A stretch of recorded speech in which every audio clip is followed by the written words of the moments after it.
في الدرس ده هنتكلم على and. الAnd ده برضه logical test بس ولكن إيه، and دي لازم يحقق الشروط دون استثناء أي شرط. بمعنى هاقول له لو كان الsales أكبر من الtarget مثلًا الreturns أقل من 2، فهو لو حقق الشرطين دول هيعمل لي true، لو حقق شرط واحد فيهم هيعمل لي false.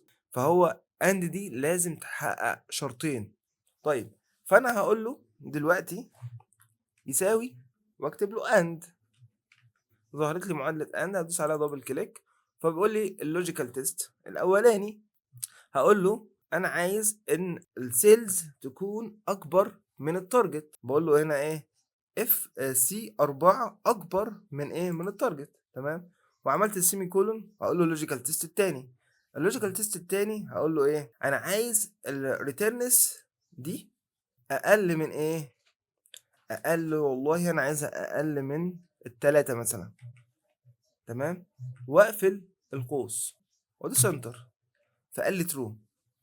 قال لي true ليه بقى؟ C4 أكبر من الtarget وهي فعلًا أكبر من الtarget، وقُلت له برضه إيه تاني، قُلت له إن الE أقل من ال3 وهي فعلًا الE دي الE4 أقل من ال3 هي 2 هنا تمام. طيب نيجي نعمل هنا على الكل، وبعدين هنا قال لي false ليه بقى؟ ما حققش إيه، هنا أنا قُلت له هنا C5 أكبر من الD5، الC5 أهي أكبر من الD5، لأ هو ما حققش الشرط ده أصلًا تمام. طب اللي بعده الfalse اللي بعده قُلت له إن دي أكبر من دي، ما حققهاش برضه، طب دي أكبر من دي، ما حققهاش برضه، طيب دي أكبر من دي، ما قُلتلوش أو يساوي بقى أنا، هو برضه عملها false.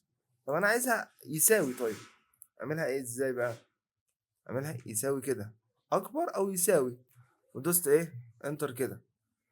طيب برضه اعملها لي false ليه؟ الreturns عنده أقل من 3 وهي إيه هنا 5، الreturns الشرط بتاعي أقل من ال3 وهنا 5، فأنا والله هاقول له مثلًا إيه يساوي 2 مثلًا returns، عمل لي false تمام، true عمل لي true، هو حقق الشرطين كده. فخدت بالك إحنا بنعمل إزاي أكبر أو يساوي؟ بنعمل أكبر وجنبها يساوي عادي تمام. طيب هنا عامل لي يعني هنا بيقول لي في حاجة مش مضبوطة، هنا عامل لي علامة كده مثلث زاوية قايمة كده وإيه لونه أخضر، بيقول لي إن الفورميولا different عن اللي موجودة في الإيه، في الspread sheet اللي هنا أو في العمود اللي هنا.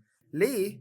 لإن الفورميولا دي أنا عدّلت فيها حاجة، اللي هو عملت فيها أكبر أو يساوي، إنما هنا كلّه أكبر بس تمام. فأنا ممكن أعمل على الكل كده أهو، وأجيبها فوق كده، هتلاقي الإيه، المربع أو المثلث ده اختفى. وطبعًا ما تنسوش لو أنت عايز تبدأ في الPower BI، أنا سايب لك كورس على Udemy ممكن تشترك فيه في الرابط اللي في التعليقات أو في الوصف، ولو عايز تكمل معانا السلسلة خليك متابع معانا، وإن شاء الله أشوفكم الدرس اللي جاي.